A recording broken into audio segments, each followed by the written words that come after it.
నమస్తే, welcome to Andhraprabha. నేను తేజస్వి. ప్రధాని నరేంద్ర మోడీ దేశ సంపదను ఆదానికి, అంబానీలకు కట్టబెడుతున్నారని మంత్రి పొన్నం ప్రభాకర్ ధ్వజమెత్తారు. దేశ సంపదను బీజేపీ నాయకులు దోచేస్తున్నారని ఆయన అన్నారు. ప్రజలకు తప్పుడు హామీలు ఇచ్చి ప్రచారాలు చేస్తున్నారని, ఇది సరైనది కాదని ఆయన ఎద్దేవా చేశారు. చిగురుమామిడి మండల కేంద్రంలో భారీ ర్యాలీతో ప్రచారంలో పాల్గొన్న పొన్నం ప్రభాకర్ బీజేపీపై తీవ్రస్థాయిలో మండిపడ్డారు. కరీంనగర్ కాంగ్రెస్ పార్టీ పార్లమెంటరీ అభ్యర్థి రాజేశ్వరరావుని భారీ మెజార్టీతో గెలిపించాలని, మీ ఆశీర్వాదంతో హుస్నాబాద్ ఎమ్మెల్యే అయ్యాను. మీకు ఏ కష్టం వచ్చినా మీకు అండగా ఉన్నాను. నేను పోటీ చేసినప్పుడు ఈ నియోజకవర్గంలో 7 మండలాలు ఉంటే చిగురుమామిడి మండలంలో నాకు అత్యధిక మెజారిటీ ఇచ్చింది. ఇప్పుడు కూడా ఈ మండలం అలాంటి మెజారిటీ అందించాలి. కాంగ్రెస్ వచ్చిన తర్వాత ఏం చేసిందన్న దానిపై ధైర్యంగా బీఆర్ఎస్, బీజేపీ నేతలు వస్తే చెప్పండి.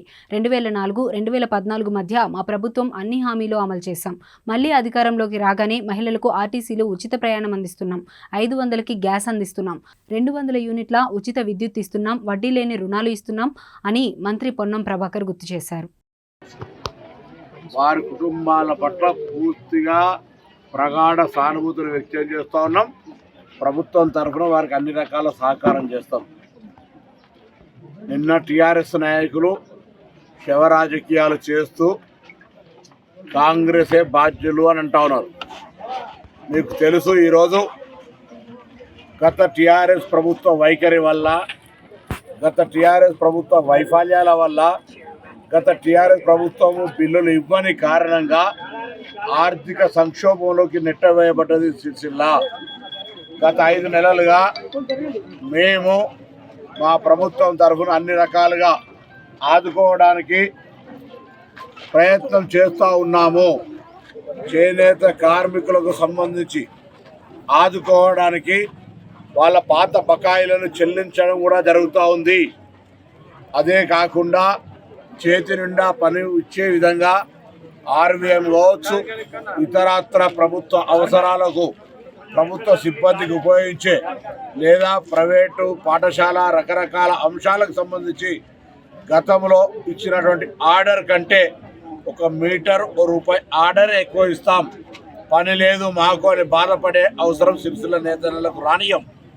కానీ గత ప్రభుత్వ తప్పిదాల వల్ల, గత ప్రభుత్వ నిధుల కేటాయింపు చెల్లింపుల జాప్యం వల్ల ఏర్పడినటువంటి ఆర్థిక సంక్షోభం కారణంగా ఈరోజు కారణాలు ఏమైనా కానీ నేతన్న చనిపోవడం బాధాకరం. దాన్ని మసిపూసి మారేడుకాయ చేసి లబ్ధి పొందాలని చూసే ప్రయత్నం చేస్తున్న టీఆర్ఎస్, ఇవన్నీ మీ యొక్క పాప ఫలితమే. ఎప్పుడు మనిషి ఒక రోజుల, ఒక 3 నెలల్లో జరిగిన పరిణామాలతో చనిపోడు.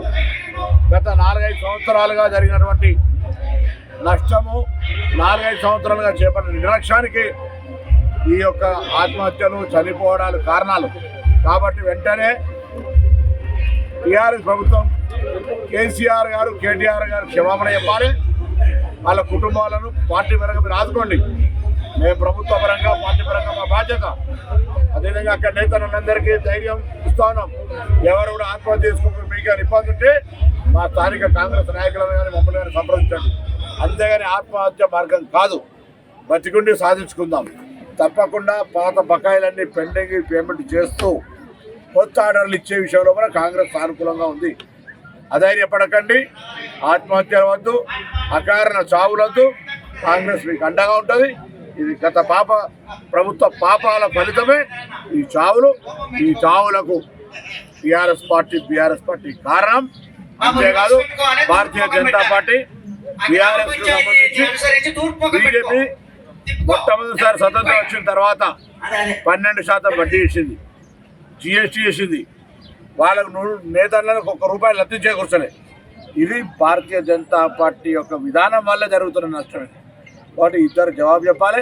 5 సంవత్సరాలుగా బండి సంజయ్ నేతన్నల కొరకు ఏం చేసిందో స్పష్టం చేయాలి. ఇవాళ అక్కడ తప్పు జరుగుతుంటే, ఇవాళ ఆరోపణలు యారును కుంభకోణం జరిగిందంటున్నటువంటి సిట్టింగ్ ఎంపీ, నాకు కేటీఆర్ సంబంధం ఉన్నదంటున్నాడు. సిట్టింగ్ ఎంపీ కదా, ఏం చేసినావు ఇన్ని రోజులు? నేను